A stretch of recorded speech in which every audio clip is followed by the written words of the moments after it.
What's up, everybody? Welcome back to Saturdays in the SEC, episode 167. We're here to recap the first round of the college football or preview the first round of the college football playoff. We got three SEC games to get to. We got Oregon and JMU to talk about. Obviously, leading off with the two biggest ones, Alabama, Oklahoma, the Friday night game that's going to kick off the college football playoff. We've got Texas A&M and Miami is the 11 o'clock game on Saturday, followed by Ole Miss and Tulane, a rematch from the regular season. Then closing it out with Oregon and JMU. We started to touch on it a little bit in our last podcast, but we were going to wait till this one to really get into the first round previews. So, going to jump right in to Alabama, Oklahoma. And I think when you look at this matchup, I feel like a lot of the same, key points are going to be the same in this game. I think the way things played out the first time, I think when you look at special teams was a big factor in the first game. Oklahoma dominated that area. Alabama had struggled on special teams, and it's been a little bit of an issue all year. I think field position is going to be another huge key in this game. It was a huge point of emphasis in the first game in Tuscaloosa. Oklahoma dominated that facet of the game as well. I believe it was 3 or 4 of their drives started in the Alabama territory. Every Alabama drive started inside their own 25, so big discrepancy there, and I think you saw that in the SEC championship game with Alabama and Georgia, and I think that was obviously had a big impact on that game as well. So field position, special teams, and then turnovers was the big one. Alabama had 3, Oklahoma didn't. We talked about going into that game. Alabama was top 10 in turnover margin. Oklahoma was near the bottom. They were able to inverse that stat category. Oklahoma's had some turnovers in the LSU game, but they've been able to flip that stat a little bit more here in the second half of the season. I think that's why you've seen them make such a strong run here and find themselves in the college football playoff. But, turnovers, special teams, field position, all those I think are the 3 critical factors in this game. I don't see either offense really moving the ball super great on the other. We didn't see that in the first game a ton. Alabama did have a good bit of total yardage. Obviously, they weren't really able to capitalize as much as they needed to win with all the turnovers. But I would expect a similar outcome in this one, a similar type of game. I think it's going to be very low scoring. I don't think it's going to be very pleasing to the eye, probably, unless you just love good defensive football, which I think we're going to get a lot of in this game. But I feel like a lot of the key points from round one is going to be a big emphasis in this game, and I know those are areas that both teams are really emphasizing because both teams kind of have to win the same way. They're really good defensively. Oklahoma does have the edge on special teams, but neither offense has really lit it up. Alabama was better at times earlier in the year. Kind of the same with Oklahoma after the Mateer hand injury. Maybe hasn't been quite as effective. So kind of similar contrast of styles here. And like I said, I think we're going to see a similar type of game from what we got in Tuscaloosa the first time. But just wanted to get your thoughts on this matchup and kind of what you see from both these squads right now. Yeah, 100%. I wasn't just thrilled with having 2 rematches in the playoffs, but like I understand it, it's just the way the seeds fell. It is what it is. I think this is the most intriguing of the 2 rematches, obviously. I'm high on Bama, man, going into this. I know they haven't been playing great the last few weeks, but I think that they can use all the hate that they've gotten from people in the media and obviously fans and such of other teams saying that they didn't deserve to be in there. They played about as bad as you could play offensively against them in the first matchup. They had 3 turnovers, missed a field goal, and only lost by 2. They outgained them by almost 200 yards. They almost doubled them up in yards. They had 9.5 more minutes of possession time in this game.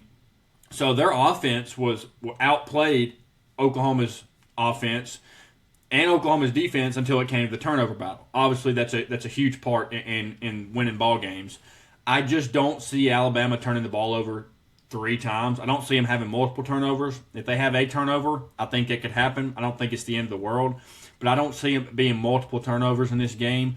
I think that the Alabama coaching staff is going to try and get the ball out of Ty Simpson's hands as quick as possible, get him comfortable, get his confidence built back up, and then obviously the pass rush for Oklahoma is really, really good. So I think that they have to be able to run the ball, obviously effectively, not just 150 plus yards a game, but go out there and keep Oklahoma's defense honest with being able and sticking to the run game and getting positive yards each handoff.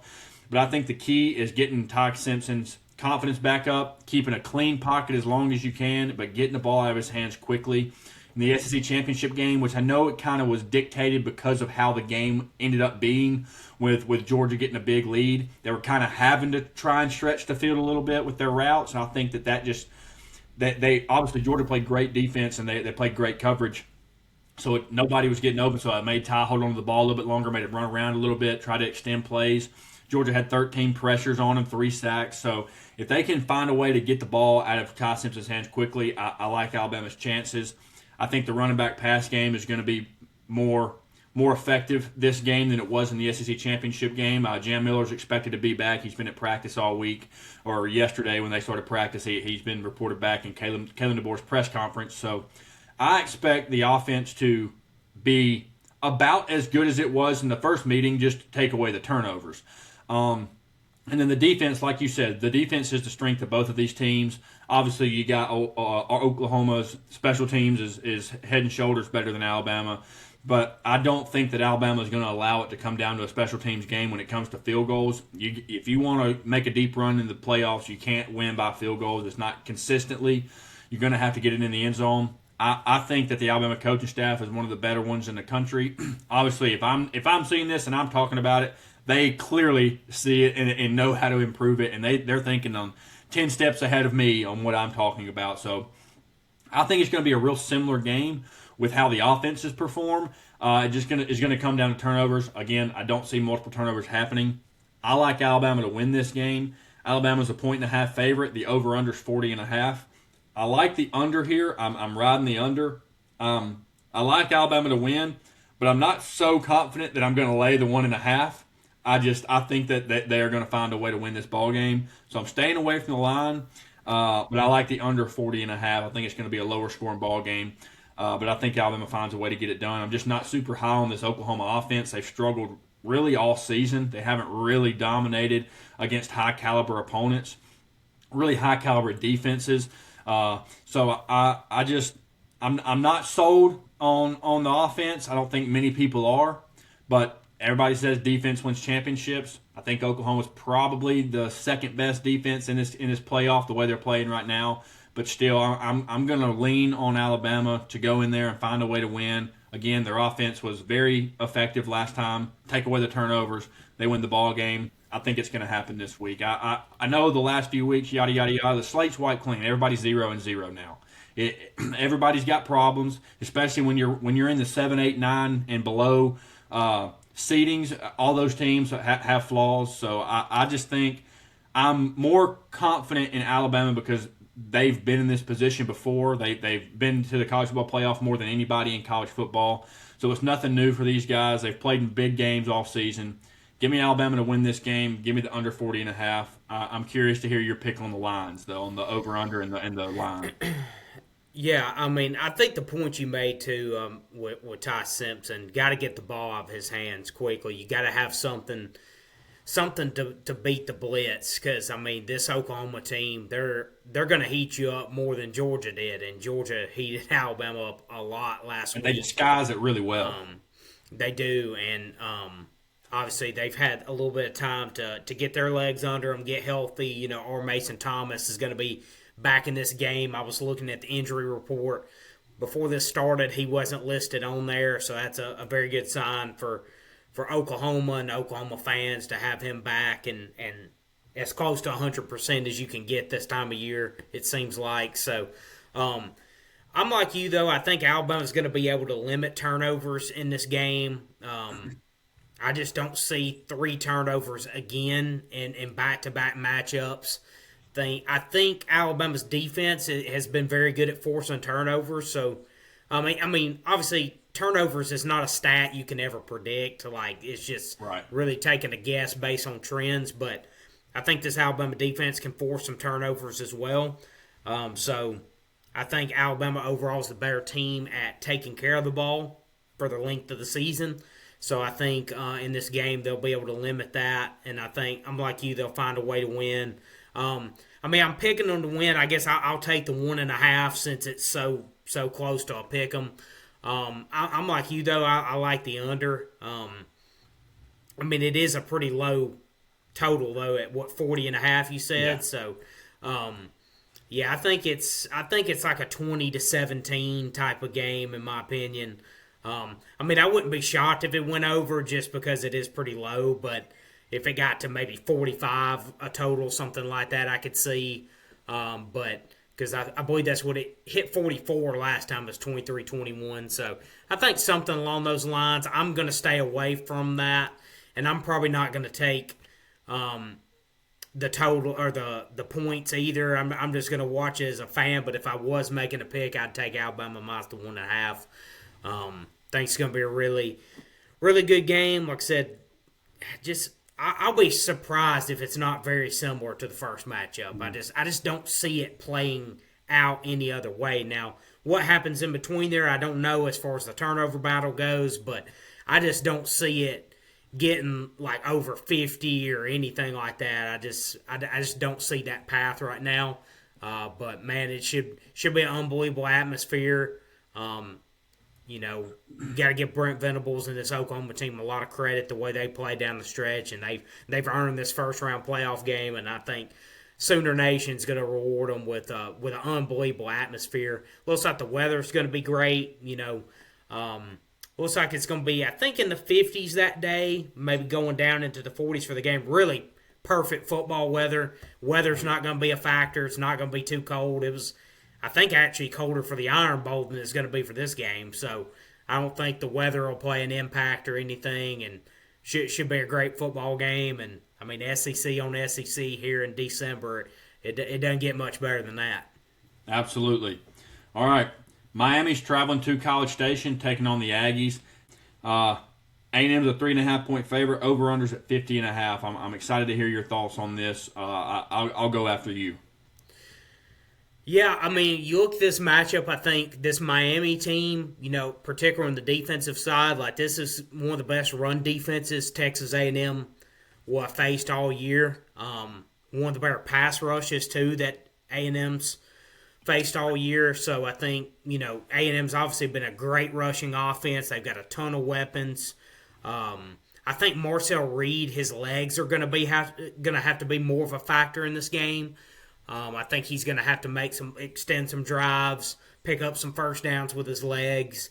I'm really fascinated with that matchup. This A&M offensive line is one of the best in the country. Like I said, going up against a really good run defense for Miami. But I just trust A&M's offense to run it better against Miami than I do Miami to run it against Texas A&M. Miami's not kind of a middle to not nearby. I think they're 70-something in rushing offense, I believe. So not a great rushing offense for Miami. I just trust A&M more in this spot to run the football more effectively. Same things you can talk about in every game, turnovers, field position, all that's going to be critical here as well. But I do think with the crowd behind them and Kyle Field, obviously going to be an unbelievable atmosphere there.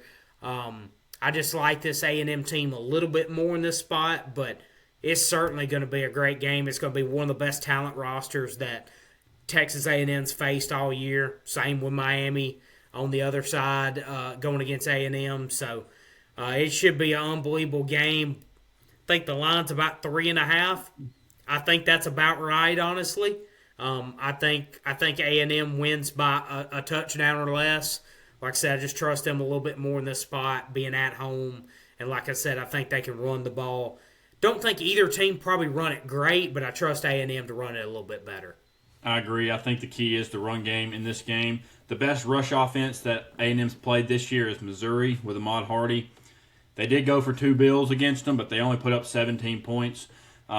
This is not one of the tougher games that A&M's played this year. You can say that they had the bottom half of the SEC in their regular season schedule. I get it, but I think Missouri could be 10-2 if they were sitting at Miami's schedule this year. I think they're a really good ball team. I think that's the most comparable team. You can look at Texas A&M's schedule from this past year and compare it to Miami.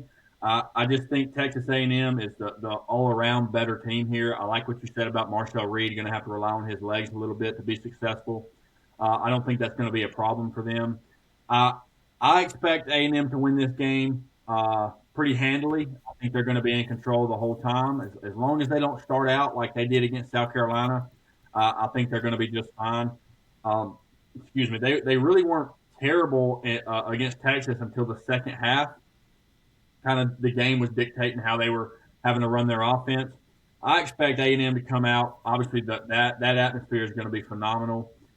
This team is probably the best talent they've faced when it comes to looking at the roster, but when you look at the product and the overall team, I think it's pretty similar to the last few weeks of the season they've played. I think Texas as a whole is better than Miami, so they're not going to be stunned by anything, I don't believe. I think they're going to be able to get back there to Carson Beck and create some pressure on him. I like A&M to win this game. I like A&M to cover. Staying away from the over/under because both of these offenses can score, but I'm not sure how I'm just not sure how I feel about Miami's offense right now. But I like A&M to win this game. I like them to cover 3.5. I think they win by a touchdown or more. Yeah, I like that, and like I said, it's going to be. I can't wait to see this atmosphere. And I in a way, I thought it was interesting when the TV times were announced. I knew, Alabama or Oklahoma or the A&M Miami game was going to be that standalone Friday game. I was a little surprised when this one wasn't the night game. And, Tulane and Ole Miss and obviously Oregon JMU were the afternoon and nightcaps on Saturday. But then I got to looking at it, and there's NFL games that day. So with a lot of NFL games on Saturday, or a couple NFL games on Saturday, there was talks about they didn't want to go head-to-head with the NFL with some of those top first-round matchups. So that's why you got Bama at night, Friday night, A&M Miami Saturday morning. That way it's no conflict with the NFL, and they put, obviously, Ole Miss Tulane, which are obviously games that are not going to have near the TV ratings that the other two do. So that made sense with that. When I was scratching my head when that first came out, I was like, why in the world is that not a night game? Why is that not one of the night games? And then, like I said, got to looking at the schedule, and I was like, oh, they don't want to go head-to-head with the NFL. So I do hate in a way that this is not a Saturday night game in Kyle Field because it would be just insane. But I don't think it's going to matter that much. They're going to be rocking. It's going to be a really tough atmosphere for Miami to come in and win at. But wanted to talk about the other two as well a little bit. Ole Miss Tulane, the afternoon game, a rematch from the regular season. That felt like a trap game. I talked about it that week leading into it. I was like, hey, don't watch out for the green wave and all this. And boy, they didn't overlook them at all. They smoked Tulane the first matchup 45-10. We talked about this last week. I would absolutely love if this was Notre Dame coming in this spot. I mean, how electric would it be? Notre Dame, as quality of a team as they are, coming into the Grove to play Ole Miss, it'd be crazy. But unfortunately, we're not getting that. We're getting Tulane and Ole Miss. I don't know if it'll be that decisive again, but I just see Ole Miss rolling in this game. They'll have 3 weeks off. I think all the distraction that's been around them, I think they've been able to rally the troops a little bit, naming Pete Golden as the permanent head coach. They were able to keep some of the offensive staff there, obviously the defensive staff as well. So I think they're going to be motivated, ready to roll here. Again, going to be another great atmosphere regardless of opponent for Ole Miss in their first college football playoff game. I think it's going to be rocking, and I don't know if it'll be 35, but I think they come out and handle business, and I like them to cover that 17.5. I agree. I think it might not be. I mean, Ole Miss put up 540 plus yards against them in the first game. It was early in September or middle September, whenever it was. Obviously, both of these teams are different teams, but like we talked about last night when we were with Alexander on his podcast, I just don't think that Tulane is obviously tested the way that Ole Miss has been tested. They don't have the depth that Ole Miss has.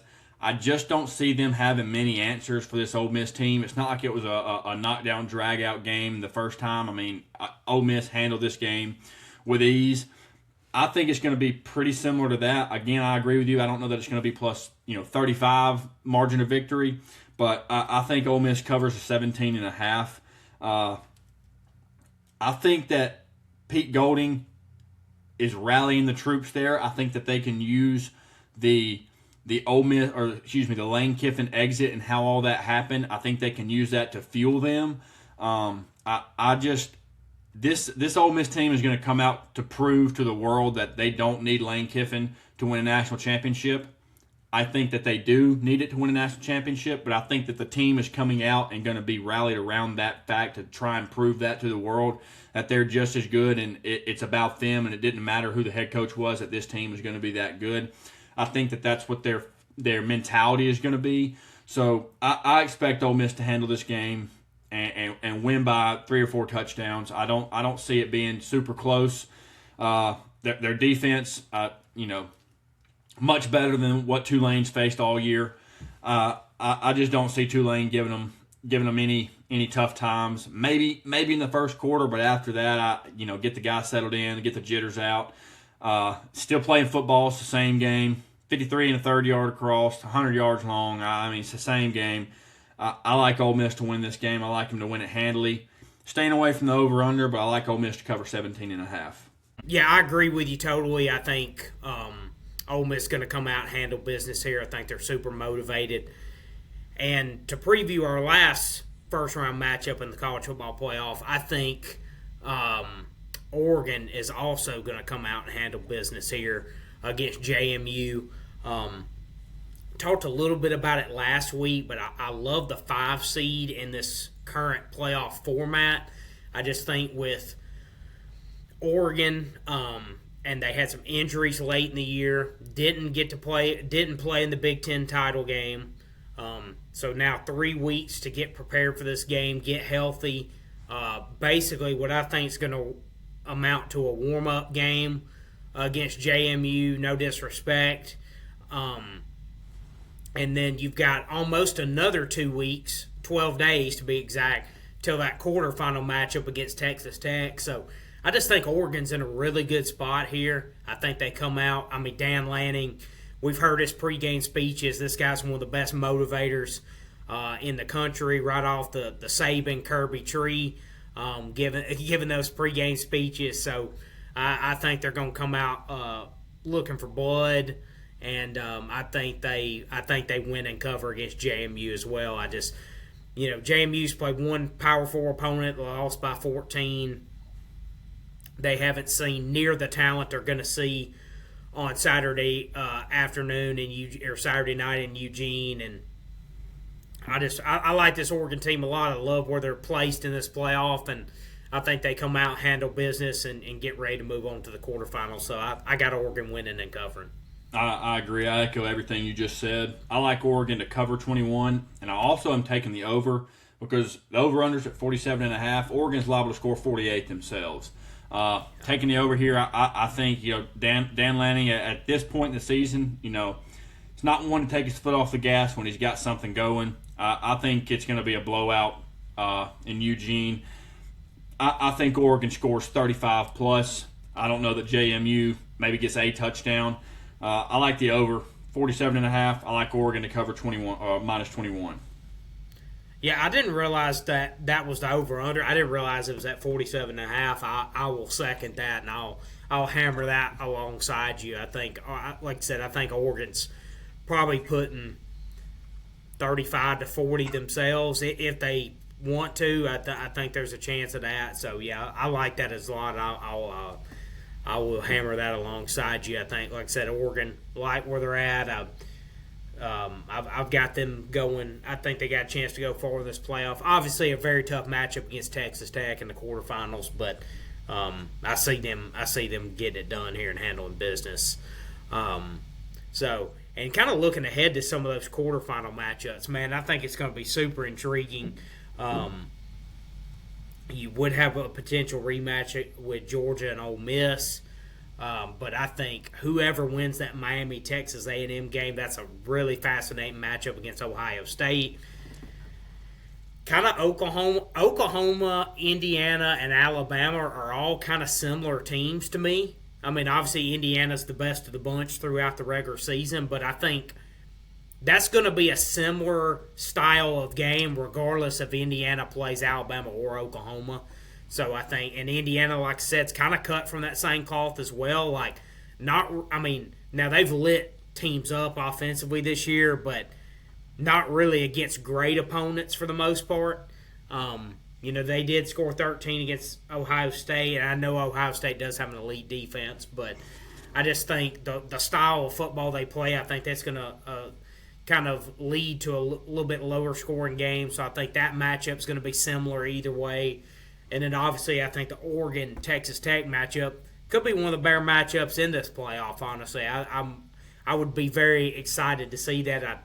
I think that's going to happen. So I think we got some really intriguing matchups the rest of the way, too. It's going to be fascinating. And one of the things I'm going to be looking for is just the top 4 seeds. Is that something that becomes a detriment a little bit going forward? It was a year ago, which I know – all of the conference champs, the top 4 were the top 4 last year. So you had Arizona State was the 4 seed, Boise State was the 3 seed. So that's a little caveat too. It's like under normal circumstances they wouldn't have been that high of a seed and had those buys.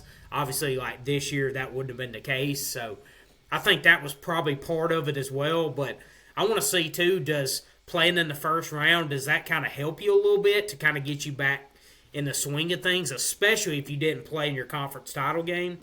So those are just a few kind of little elements I'm going to be watching at as we move forward through this playoff.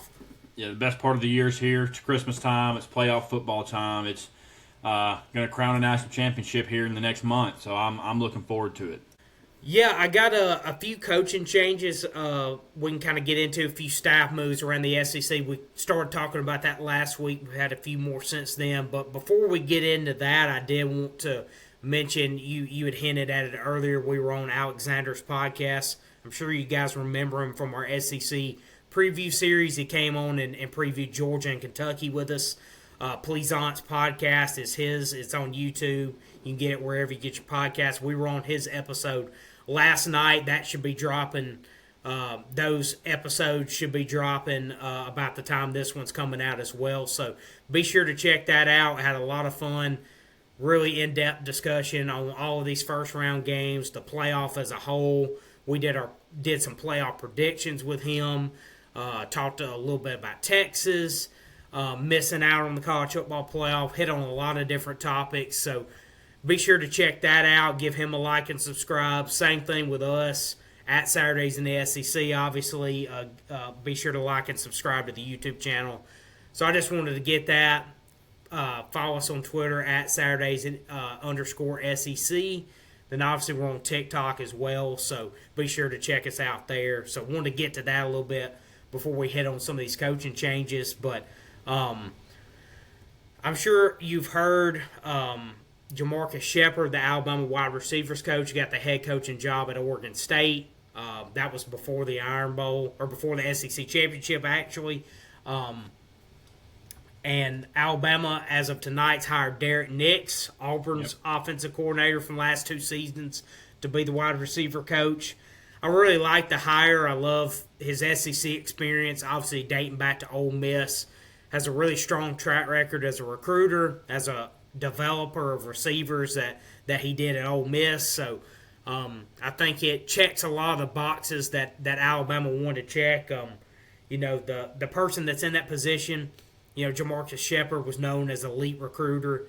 I think Derek Nix is along that same, cut from that same cloth as well. So that's something that Alabama looks for in that position. Guy that can develop wide receivers at a high level. He's done that at Ole Miss. And Auburn, obviously, he didn't coach receivers at Auburn, but Auburn had a really talented wide receiver room that I'm sure he played a big role in putting that all together. So I like the hire overall.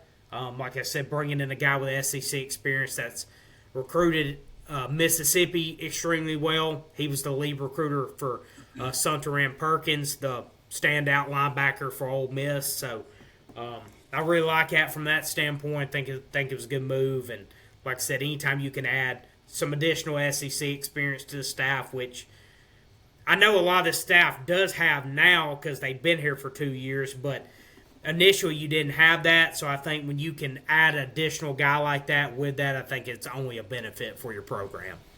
100%. In Auburn, they finalized their coaching tree. Joel Gordon, I've mentioned, he's going to be the offensive coordinator. Larry Porter is going to be the running backs coach. Cody Burns is going to be associate head coach and wide receivers coach. Tyler Hudenick, the offensive line coach and run game coordinator.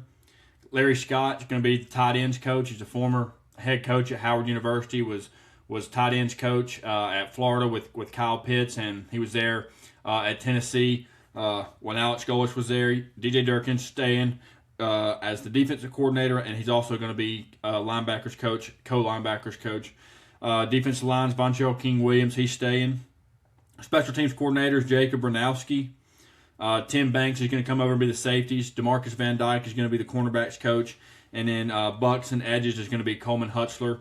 He's going to be heading up the linebacker room there with DJ Durkin. So the position coaching tree has been finalized for Auburn and Alex Golesh. And there's a lot of guys that have been former head coaches, former coordinators. A lot of them have spent time in the SEC. So what he's built there, he definitely went, obviously, with guys he trusts. He said, in his opening presser that he was going to go out and get guys he trusts that are elite guys that have proven themselves. But getting guys that have multiple years of SEC experience is something that you can't take for granted, man. A lot of coaches, I feel like that's a big thing that hurts some coaches that come into the SEC is they don't have enough guys that have SEC experience on their coaching staff. And you can tell that Alex Golesh made that a priority. So I'm excited to see what's going to happen down there in Auburn. Marcus Davis, a former Auburn wide receiver, was Auburn's wide receiver coach the last few years. He is no longer with Auburn. It's expected that he is going to go join John Summerall down in Florida and be their wide receivers coach there. He's a really good recruiter. That's what some rumors going around about. So we'll keep you updated where some of the other guys land. But staffs are starting to come together, bowl season, and in the end of bowl seasons when all that stuff usually gets finalized. So, we'll keep you updated as teams start finalizing their coaching staff. Yeah, I thought a big one last week. We talked about Tennessee's defensive coordinator. They were targeting, or Washington's defense coordinator was a name to watch. That didn't end up working out. They got Jim Knowles.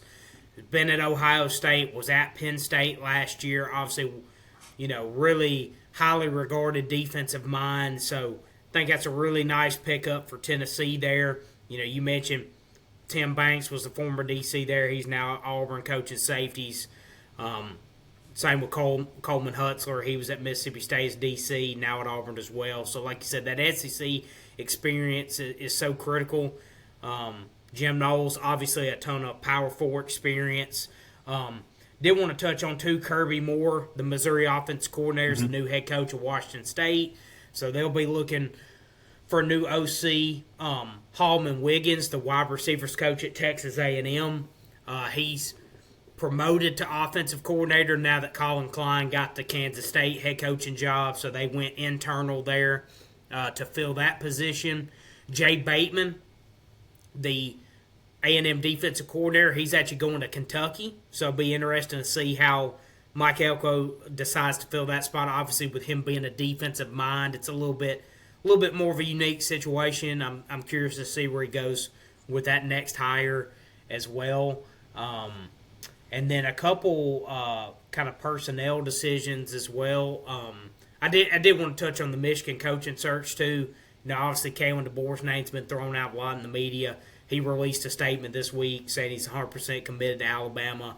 Sounds like they're working on an extension right now. Nothing's been signed or finalized yet. I would expect, I'm sure there will be a little raise in there. The main caveat that I'm looking at is, there's been a lot of talk about the buyout. Well, yeah, if they were to fire him, which is not going to happen at this point, but if he ever was, right now it's at $60 million.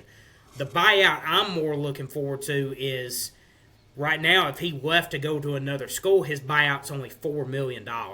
I would expect that to increase a lot with this next contract. So that's the number I'm going to be looking at. I'm sure there'll be a little bit of a pay raise there as well, but I think that's the big number to look at.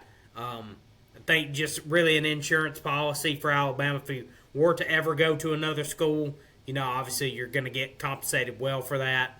That wouldn't be the case right now with it being only at $4 million. So that's the number I'm going to be looking at, if and when that's finalized. And then to some of the personnel decisions as well. Lenore Sellers is returning to South Carolina for the 2026 season. Obviously, a huge get for them. Didn't necessarily expect that to be the case back in September. Coming into this season, thought, hey, he'll probably be a first-round pick, maybe one of the first quarterbacks. Obviously, the entire season didn't go the way, South Carolina anticipated it to go. So that's obviously a huge deal for them next year, a huge deal for the SEC returning quarterbacks. Arch Manning, kind of to be expected. Started off slow but finished the year super strong. I think absolutely the right decision for him to come back, run it back another year at Texas. I think that's only going to make him a lot better. I think that's going to be really beneficial for this Texas offense, and I think that'll give them a chance to start a lot faster next year. And then DJ Lagway. They met with John Summerall. Reports are saying the meeting didn't go super well. He's in the portal now, so we'll see kind of where there's some rumors that LSU might be in the mix there. Miami might be in the mix. So according to On3, JMU was listed with the Billy Napier connection, but I think he's probably going to land somewhere in the Power 4 considering the type of talent profile he has. But, yeah, man, we're just getting started with portal season, kind of as the coaching carousel's winding down. We got a lot of staff moves being finalized, but, man, the transfer portal, it's going to be hot over the next couple weeks before it opens, and, man, it's a great time of year. Absolutely. I'm pumped, but yes, I've also heard some rumblings that potentially Baylor could be in the mix for DJ Lagway, and then I heard that, what kind of fit would he be at Tennessee in a Josh Heupel offense? I've heard some comments about that on Twitter and Instagram, so I think, that's a school to keep your eye on for sure, because, you got an arm like that, you got a quarterback like that in a Josh Heupel offense, usually good things are going to happen. I think that Lagway would excel down there in Knoxville. Yeah, it's going to be super interesting. I'd love to see him stay in the SEC and kind of see what he can do with a fresh start. But it's going to be fascinating to see. I thought if Lane got that Florida job, that would be an interesting pairing. So who knows? It might happen in Baton Rouge instead. So, yeah, it's going to be a fascinating few weeks. Obviously, with playoffs going on, portal news will start leaking out before it opens in January. So, yeah, man, it's going to be a fun couple weeks as we have the holidays approaching. Like I said, please be sure to like and subscribe to the channel, and we certainly appreciate that, and hope you guys have a great rest of your week. Yeah, thank you guys.